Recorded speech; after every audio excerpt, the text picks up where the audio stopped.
अस्सलामुअलैकुम। Math views के साथ मोहम्मद अज़हर सिद्दीक हाजिर खिदमत है। APC से कबल मैं वीलॉग कर दिया था मैंने इरफान हाशमी के साथ भी, लंदन से मैंने बाकायदा किया और मैंने वाज़ तौर पर कहा कि एक इश्तिहारी को मीडिया चैनल्स पर कवरेज नहीं दी सकती। यह आइन के आर्टिकल 19 की खिलाफ वर्जी है, 4 की खिलाफ वर्जी है, 5 की खिलाफ वर्जी है, आर्टिकल 204 की खिलाफ वर्जी है और इसी तरह पैमरा लॉज की खिलाफ वर्जी है। और इसमें मैंने हवाला भी दिया, मैं बाद में जिक्र करता हूँ। चैनल सब्सक्राइब आप कर रहे हैं, बेल आइकॉन ज़रूर क्लिक कीजिएगा ताकि जो मैं कहना चाहता हूँ या सुनना चाहते हैं आप तक फ़ौरन पहुँच जाए। आगे बगैर मज़ीद कोई वक्त ज़ाया किए हुए, अभी ये ट्विटर पे ये चल रहा होगा नवाज शरीफ साहब का ट्विटर अकाउंट। नवाज शरीफ साहब उर्दू लिख लेते हैं या नहीं लिखते, ये तो हैरानकुन बात है। काफ़ी मुश्किल काम है उर्दू लिखना और गालिबन ये अकाउंट शायद लंदन से ऑपरेट नहीं हो रहा। ये मरीम नवाज़ की सोशल मीडिया टीम ही है जो इसको ऑपरेट कर रही है और ये तौहीन अदालत है जो ट्विटर है। मैं उम्मीद करता हूँ इस पर FIA और मुतल्लिका इदारे फौरी एक्शन लेंगे, कानून को हरकत में लगाएंगे। यह है हकीकत इस एहतसाब के जिसके ज़रिए आपके 3 बार मुंतखब वज़ीर-ए-आज़म को इंतकाम का निशाना मिला, सज़ाएँ दिलवाई गई। बड़ा दुख होता है, अफसोस होता है। पार्लियामेंटेरियन हलफ पढ़े हैं आप, भाई आपको अदालतों से सज़ाएँ हुई हैं और कानून के मुताबिक सज़ाएँ हुई हैं। अपीलें आपकी पेंडिंग पड़ी हैं, मेरिट से आप हट के मेरिट पे आपने जो एवन फील्ड है वो वापस ले ली और इश्तिहारी करार दिया गया। इश्तिहारी पर आप भगौड़े हैं, मजाक हो गया। यानी ये जो ट्विटर पे जो आप लिख रहे हैं ये तो तौहीन अदालत अपनी जगह पर है। ये बैकर देखा, ये तो बगावत के ज़ुमरे में भी आता है। मुझे सज़ा देते मुल्क को डुबो दिया, कमाल हो गया और हम इस मुल्क को मज़ीद तमाशा नहीं बनने देंगे। कौन हैं आप भाई? आके पहले कानून का सामना करें, आप अदालतों का सामना करें, फिर करें आप बात। ये तौहीन अदालत है। मैं मुतकाज़ी हूँ और मैं मुतालबा करता हूँ इस पर फौरी तौर पर कोई ना कोई FIA या बाकी इदारे एक्शन लेंगे। और ये वो वजह है अनाद है जो मैं सामने रखने लगा हूँ। ये तकरीर है नवाज शरीफ साहब की जो उर्दू की, कहते हैं कि हमने लीक नहीं कराई। जिस तरह जिन लोगों ने तैयार करवाई, जो इनके आर्किटेक्ट हैं पीछे, जिन्होंने बैठ के ये लिखी, और नवाज शरीफ साहब ने तो लिखी ही पड़ी ना, कोई ज़ुबानी तो नहीं है, पर्चियों वाली कोई बात है। 38 सफ़ों पर मुश्तमिल है ये, और ये 38 के 38 सफ़े मैं क्या करने लगा हूँ, मेरे एसोसिएट मुनीर अहमद की तरफ से बाकायदा, ये आप ज़रा देख लीजिएगा, करीब से करके दिखा दीजिएगा। ये चेयरमैन पैमरा को और काउंसिल ऑफ कंप्लेंट को बाकायदा दरख्वास्त जा रही है, शिकायत जा रही है पैमरा के पास कि नवाज शरीफ की तकरीर एब्सकॉन्डर की एक इश्तिहारी की, ये 40 सफ़ों पर मुश्तमिल है।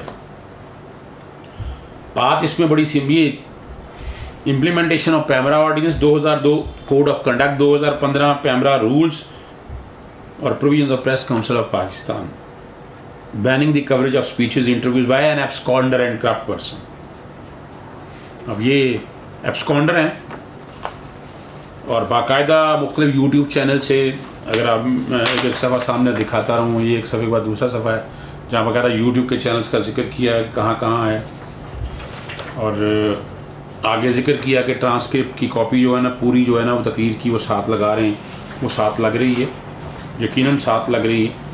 फिर मुख्तलिफ अखबारों में जो छपा, जो बातें आई सारी, वो सारा इन सफ़ों पे रिप्रोड्यूस किया हो गया है। सारी बातें जो हैं जो उन्होंने चैनल पे कही हैं,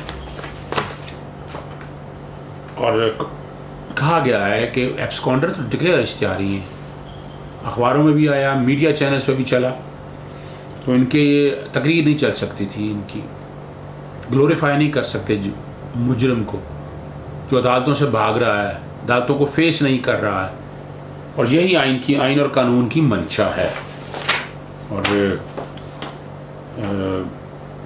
मैंने उसमें ज़िक्र किया है सरदार आफ्ताब अहमद विर्क का, कि उस ऑर्डर का जो फुल बेंच में मैं शामिल था जब MQM के बानी अल्ताफ़ हुसैन की तकरीर और तशहीर पर पाबंदी लगी थी, और उसका प्रेयर में पढ़ देता हूँ। In view of the arguments advance by learned counsel the petitioner and taking into consideration the submission made by learned additional attorney general as well as the learned additional advocate general, we are of the consider view that there is sufficient material on record to issue direction to the chairman Pakistan Electronic Media Regulatory Authority to complete back out the activities of Altaf Hussain, respondent number 9, including hated speech, any news regarding his activities as well as display of his picture on electronic media। और उसके बाद हमने देखा कि सुकून कितना हुआ है, MQM का किरदार आपके सामने, और ये सारे रिकॉर्ड की बात। और ये 7 सितंबर 2015 का ऑर्डर है।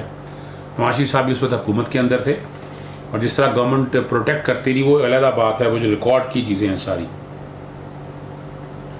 और ये 24/9 की हवाले से बात हो रही है, और ये मैं जिक्र कर रहा हूँ 24/9/2018 का, जब बाकायदा काउंसिल ऑफ कंप्लेंट के सामने GIT पे जो बातें नवाज शरीफ साहब कर रहे थे, ये हाईकोर्ट में भी दरख्वास्तें चलती रही हैं सारी, कि जो स्पीकर, और याद होना चाहिए आपको, इन्होंने जो तकरीर जो इनके तलाल चौधरी, दानियाल अजीज़ और जो सेनेटर इनके कराची से हैं, मेरा नाम इस वक्त इनसे निकल गया, उनका सजाएँ हुई हैं उनको तौहीन अदालत के अंदर, बाकायदा डिसक्वालीफाई हुए वो।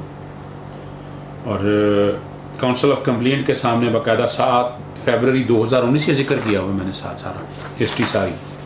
और 7 फरवरी को बाकायदा काउंसिल ने मेरी ही दरख्वास्त के ऊपर ही बाकायदा ये ऑर्डर का जिक्र है, ये ऑर्डर साथ लगाया और उस ऑर्डर का बाकायदा जिक्र है। और उन्होंने कोड ऑफ कंडक्ट का कहा कि कोड ऑफ कंडक्ट पर बाकायदा अमल दरामद होगा सारा, और कोई TV चैनल के ऊपर इश्तिहारी की सरगर्मियाँ जो है ना, जो ऐसी सरगर्मियाँ जो आइन और कानून के ख़िलाफ़, कोड ऑफ कंडक्ट के ख़िलाफ़ होंगी, ये 11 मार्च 2019 का फ़ैसला है। फिर मैंने जिक्र किया अरशद शरीफ का PLD 2019 सुप्रीम कोर्ट 1 का, और वो पूरा बड़ा वाज़े तौर पर जो जिक्र है, the ordinance and the code of conduct mandated licensing maintain a strict check on the program being conducted and periodically update PAMRA as to whether they are duly discharged its duty. The relevant provision of the ordinance are reproduced. वो 20 है terms and condition of license, 26 में council of complaint, आगे monitoring committee का जिक्र कर दिया है सारा सामने रखते हुए। क्लॉज 410 है, वो बड़ी इंपॉर्टेंट है क्लॉज 4, स्टैंडर्ड बिहेवियर।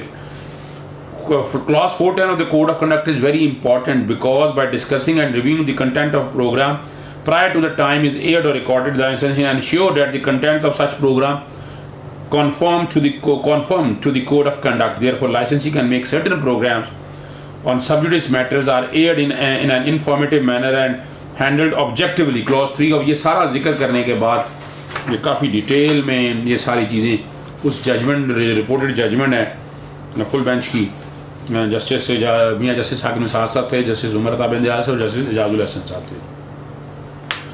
फिर मैंने जिक्र किया 19 अप्रैल की मेरी कंप्लेंट का, जो इसहाकदार इश्तिहारी जो करार दिए चल रहे थे चैनलों के ऊपर, और 19 अप्रैल को मैंने लिखा उनको। 17 अप्रैल का वो ऑर्डर था 3 सफ़ों का, 17 अप्रैल को जो रोक दिया था कि इश्तिहारी की तकरीरें नहीं चल सकती।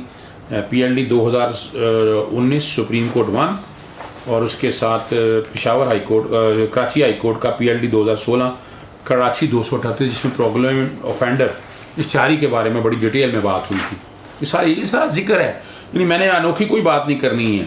और जिक्र किया है the clause 3C within bracket C, J and 4(6) of the Electronic Code of Conduct provides a clear-cut ban in this behalf, and these provisions restrain everybody from criticizing the judiciary, but the absconder, instead of facing the cases pending adjudication against him, has been persistently criticizing the judiciary and the law enforcement agency as well as state functionaries. The clause 3J and 4(6) of Electronic Code of Conduct, Electronic Media Code of Conduct are reproduced as under। मैं पढ़ देता हूँ आपके लिए।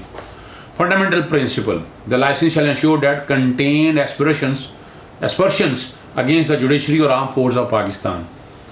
The licensee shall ensure that content based on extract of court proceedings, police records, other sources shall be fair and correct. और मैंने फिर article 4 का भी जिक्र किया, राइट टू फेयर ट्रायल की बात की है मैंने। लॉयल्टी ऑफ स्टेट, ये बड़ा ज़रूरी है। Loyalty to the state is a basic duty of every citizen. Obedience to the constitution and law is the inviolable obligation of every citizen, wherever he may be, and for every other person for the timing within Pakistan.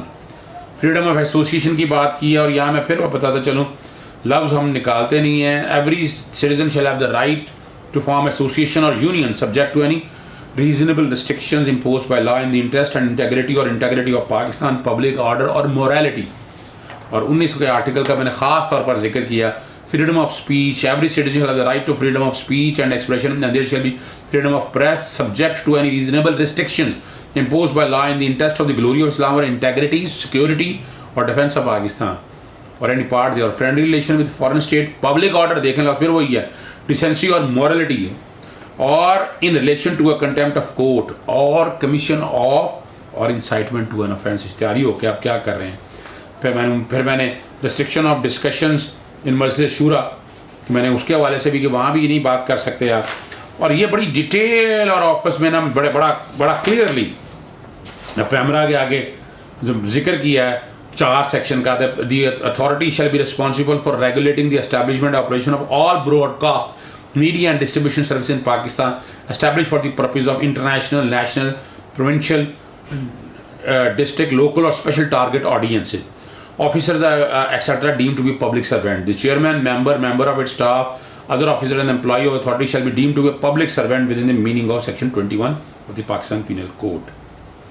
ये बड़ी detail के अंदर और 17 अप्रैल 2019 के उस order का इसाकदार के उसका जिक्र किया है कि कंटेम्पचुअस, वेनमस, डेरोगेटरी और एक इश्तिहारी तकीरें कर रहे हैं, एक्शन लिया जाए जिन्होंने नवाज शरीफ साहब की तहकीक कराई। ये कानून की मंशा, मेरी अपनी तरफ से कोई ऐसी बात नहीं है।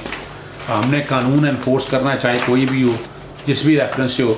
हमारे यहाँ आईने पाकिस्तान 173 मौजूद है, बड़ी बातें हम करते हैं, आर्टिकल 6 पे बड़ा शोर डालते हैं, कभी इन आर्टिकल्स में जो फंडामेंटल राइट्स दिए हैं इन पर भी बात होनी चाहिए। इजाज़त दीजिएगा, अस्सलाम वालेकुम।